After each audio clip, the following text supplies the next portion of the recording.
All right, welcome to Lost for Words. We're here with Lori and Toby. Welcome to our podcast. It's April 20th. Yeah, it's just going fast, isn't it? It sure is. 420, another week, another day, another dollar, huh? Yeah. We want to talk to you guys about depression and heavy metal music. Yeah, we're going to talk today about one of those great subjects that nobody ever wants to talk about, and that's depression, mental illness. Just how does that, what does that mean for us as metalheads, and how does our music relate to that? So Toby and I did some digging. We did some statistics digging. It's kind of crazy because, you wouldn't believe this. That's the first one that I found was in 2017, globally, 3.4%, and that equates to 264 million people globally suffer from depression. 264 million people. That's a lot of fucking people. Yeah. Suffer from depression. That's what they say. They say that 10 to 17% of men will develop depression over their lifetime. That's 10 to 17% of men. And it's not to say that women aren't important in that too, but, we're talking, we just wanted to see kind of how that equated men to women. It seems like when Toby and I were having the discussion, it seems like women are more likely to, I don't know, I guess we keep our circles, of social where we have a tendency to talk out our shit more, I think, with our friends and kind of bounce things off of our friends. And for me, therapy was something that I went to my whole life. So we seek help, I think, a little easier. The stigma's not there. And with men, the stigma is you're tough guys and, suck it up, buttercup. And, there's a stigma behind men and depression and mental illness and that kind of thing. The other real surprising statistic that we found was that men are 4 times more likely to commit suicide than women, which is staggering. 4 times more likely. That kind of blew me away a little bit. And it's unacceptable. Yeah, it is. Absolutely unacceptable. But staggering as well. So being that the statistics are that high, 10 to 17% of men will develop a major depression at some point in their life. Why do you think that is? Honestly, that's crazy. There's a lot of reasons why men and women get depression. Now, I can say, for me, it was the growing up factor. What I mean by that is that I was picked on in school. I felt like a misfit, like I didn't never belong, and fighting. Never had a chance to go to school and enjoy school and to graduate because I had to deal with those things. So you think that in our culture, the fact that we were bullied or that we were considered misfits contributes to that? Yes. Just being outcast? Yes, I sure do. You think that causes a certain amount of that stigma of being depressed or having those kind of emotions and those feelings during those kind of or those formative years? I think it's worse as happening as a child because it ingrains, if I can use that word, or some way it's like trying to plant a rotten seed into someone and it corrupts over time, and then that person grows up thinking that's the only way. Sure. So I don't know, I guess the thought process is that why do you think that some people go one way where they think that they're empowered by being different, and some people feel that they're different, they're a misfit, or they're worse? Some people, it seems like if they're, you take 2 metalheads and one side of it, they're empowered and they feel like they're better because they're different, and the other one feels like they're worse. So yeah, that's a good question, but I think a lot of people in general hide the fact that they say, "Hey, I have an issue, and I really want help. I just don't know where to go to get help because if I tell someone, hey, I have this kind of issue, they're gonna think you're nuts." Sure. That's I think the stigma that goes with mental health so I think depression. Yeah, and I think therefore they don't want to do that because they don't want to look like an outcast. They don't want to look like, hey, I'm a weirdo. I don't want to, nobody wants to know me. Right. They think you're crazy. Judged. Right. So. Well, and as metalheads, I think people always thought, oh, they're nuts, they're crazy, they worship the devil, they're a bunch of pot smoking druggies. That's a bunch of bullshit. Right, and they didn't realize that we were actually smarter, or better, I think, in a lot of ways, because we looked at the world differently, I think. But I get it. I mean, we were all kind of stigmatized growing up. What do you think about the fact that, and I've heard this, and I don't know what the statistics are, and I haven't really looked into it too much, but people thinking that a lot of people gravitated towards our culture because of our upbringing. A lot of people coming from broken homes. I mean, I'm not saying all metalheads came from broken homes or had, tough lives, socioeconomic, hardship or whatnot. But, to say that a lot of us were looking for a place to belong, and we found it in metal because of our upbringing, or because we came from broken homes, or we came from lower class, working class families, or we weren't rich kids, we weren't the jocks or the beautiful people. Do you think that contributes to people's mental status or mental health, and we gravitated towards that culture because of it? Sure. Because I mean, from my outlook, I mean, metal. We were angry, and metal kind of helped us have an outlet for that, I think, in a lot of ways. I think so as well, but like I said, with me, I think it was a little bit different. Everybody has their different, per se, I don't use this word often because I don't believe that they exist, but demons. It's just, it depends on the person. Sure, everybody's got their own reasons. Yeah. So as a teenager, if you were angry or upset or whatever, how did metal help you cope with your anxieties and your depression? What gravitated you towards heavy metal as an outlet for that? Well, for one, it was the lyrics. It's what they were talking about. Each band that, that I got together and listened to, and I said, hey, I know what he's talking about. I feel that. I feel you. You're saying, hey, I get that. And that's what helped me cope, is to know that someone else is going through the same thing. They know what it's like to go through that same exact thing. Sure. So therefore, heavy metal just fit my life to a T, with knowing what they're talking about. Even if it was a rebellious, like Twisted Sister. I was just going to say that. We're not going to take it, or right, Judas Priest parental guidance. Yeah, or but with Twisted Sister, for example, Dee Snider, I understand why he was so angry. Why he sung what he sung about. Sure. And it fit me, and it helped me cope with my depression and anxiety. So as an adult, then, now, I mean, you look at that's 30, 40 years ago when you were a teenager. As an adult, how does metal help you feel like, how do you relate to music now? I mean, as an adult, I mean, depression changes over time, or as you get over or deal with, anxiety and the things. Obviously, your emotions change, and what the things that you're anxious or your feelings are about are different. I mean, adult anxieties are very different than teenage anxieties. Correct. Right? I mean, when you're a teenager, you're worried about, teenage things, about, girls and girls and self-esteem and classes and school and grades, and you're, not upsetting your parents and that kind of shit. And when you're an adult, the anxieties become a lot different. You're worried about, keeping a roof over your head and paying your bills and that kind of stuff. It's kind of, it's funny, because you can be a teenager and have those kind of depression modes, but you also can have those same kind with different titles as an adult. Sure. So in other words, I'll give you an example. Money is an adult thing. As a teenager, you get your first job, money becomes the first depression mode. Because you're wondering, where the hell am I going to buy, this, that, and the other? Yeah, you're looking for money to buy CDs and tapes and get concert tickets when you're a teenager. Exactly. Now you have a roof over your head. You have to take care of your rent, your car payment. And to buy food. So I think it's just different titles. It's the same kind of depression. Sure. Whether you allow it to get lower or worse, that's your goal. Right.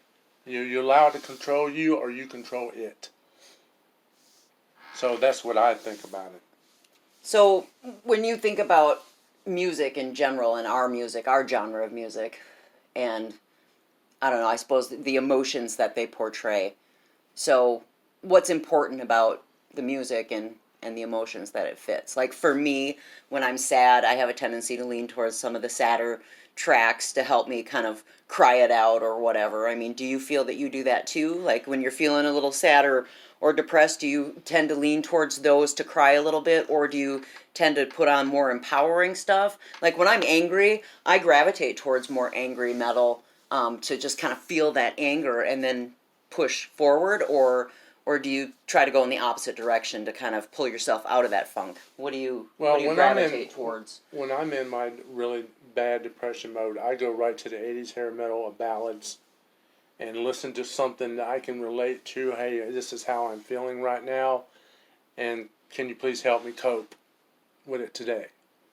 Now, if I'm in a, like you say, angry mode, I go directly to speed metal, thrash, and supreme power metal, because it's just something. I don't know how to explain it, but it is something in there, in the harmonies, in the feeling of, that helps me cope with my depression.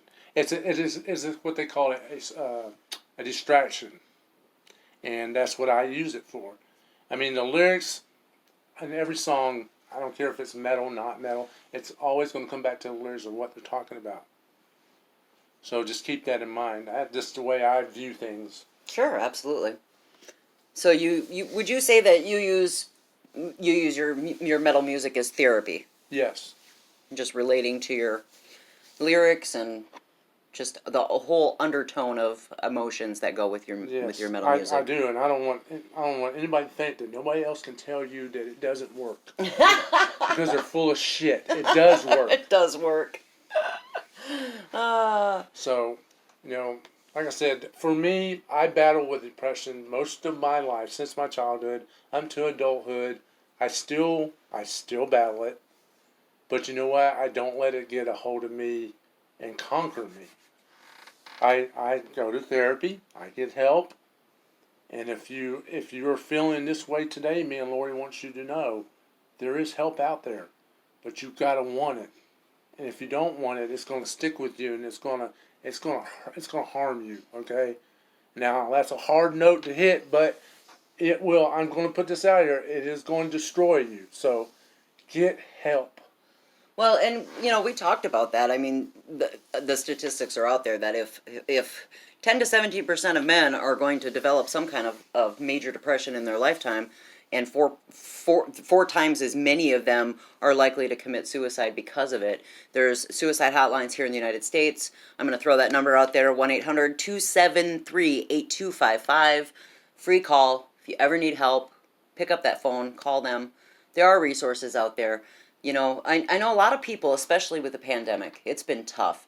I mean, we used to rely on an outlet to go to live concerts. That's always been a great outlet for us, as far as when you need to just get out all that, energy. You go to a concert, you let out all that steam, it feels good, and then you can just kind of sink back into the real world, and it's always been a great outlet. And that's tough, especially when you don't have that outlet. And I think for us, music has always been a great outlet, and we're just blessed to beyond all things to have an outlet and a platform to be able to play music, every week, and have, our radio show, and be able to talk about music and play music and listen to music all the time. And it's always been a great place. But without that, and there are a lot of people who depended on going to shows and reaching out to their community and having that outlet, and they don't have that with the pandemic. And that's been really tough. And I know a lot of people really struggled in the last year without it. And it's really difficult to reach out and say, hey, I'm struggling and I need help. With the stigma that goes around that, people just don't want to admit that they're at a low, or they're hitting a bottom where they don't feel like they have anybody there to support them. But it's tough, and I know you've struggled, I've struggled, we've all struggled, and it's really difficult to put yourself out there and say, hey, I'm here. I'm not perfect, I'm human. We all have mistakes. If anybody really wants to know what depression is like, take a piece of paper, grab you a pen or pencil, whatever you write with, and scribble all over the place, okay? That's what depression's like. Because that's what your mind is thinking. That's what your mind goes through when you're on depression. It doesn't. It isn't like, okay, I go from point A to point B in a straight line. in a straight line. You got fucking bumps, knocks, holes in the road, fucking sinkholes, whatever you want to call it. But they're always there, and that's what depression is. And people need to come to realization that depression is real. Okay, it is real. Yeah, it's not fake like It's Australia. not fake. I'm kidding. But anyways, just come to the conclusion that it's real, and that it is killing people out there. Well, and that there's nothing wrong with people reaching out and saying, I'm struggling and I need a friend and I need somebody to just listen. We don't always have the answers, and that was the main thing for me when it was time for me to say, hey, I need a third party. I need somebody who can just listen to what I have to say and offer me some really good advice about direction and where I need to go and what I need to do to just put some priorities and get some goals in place to achieve what I need to do and put certain things behind me. Because we all carry our own baggage throughout, I'm 50 years old, so 50 years of lifetime experiences that they change your perception of the way life is. And we're all victims of that. We're not I don't want to say victims meaning, we have to be victims of our circumstance, but you learn from your experiences. And a lot of times you don't know what to do with those things. And there's nothing wrong with saying, I just don't know what to do. And there's no shame in that. And it doesn't matter, who you are or where you come from. We all carry around a certain amount of baggage. And sometimes you just need some people to help you unpack the bags and sort out the garbage and figure out what you need to donate, and what you need to hang on to and what lessons you can learn from that. And it's tough. It's tough to admit that you can't do it alone, or you're this big tough guy who can figure out your stuff by yourself. But we do. We all need to be part of something. We need to be part of our community or be part of a group of people. And our music has always been a part of our life, and it's been important to us.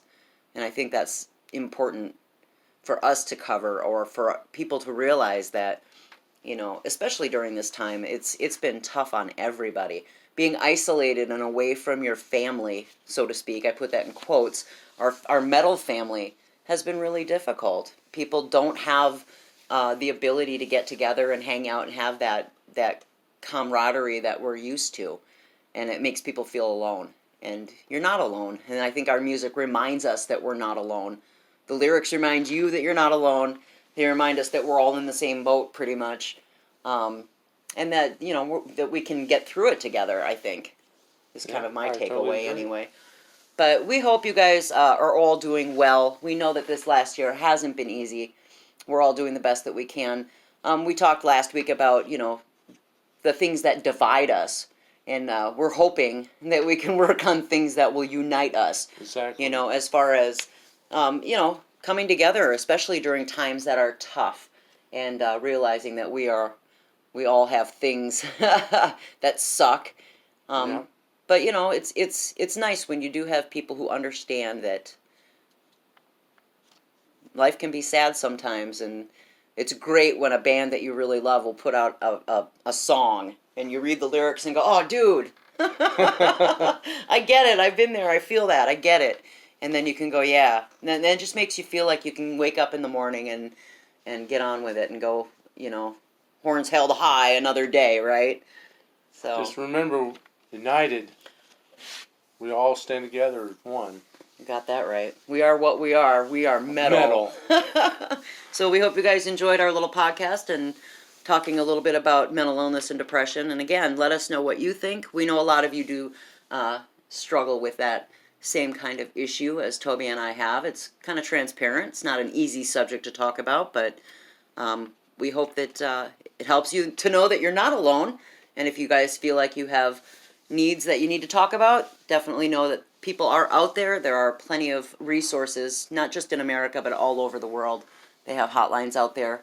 I'm not sure what they are in certain countries, but if you do know in the United Kingdom, in Australia, and other continents, definitely put those hotline numbers down in the comments. We'd like to know where they are so that other people can share those. Any experiences, any things you guys want to share with us, let us know. And everybody have a great super day. Yep. Happy 420, you guys.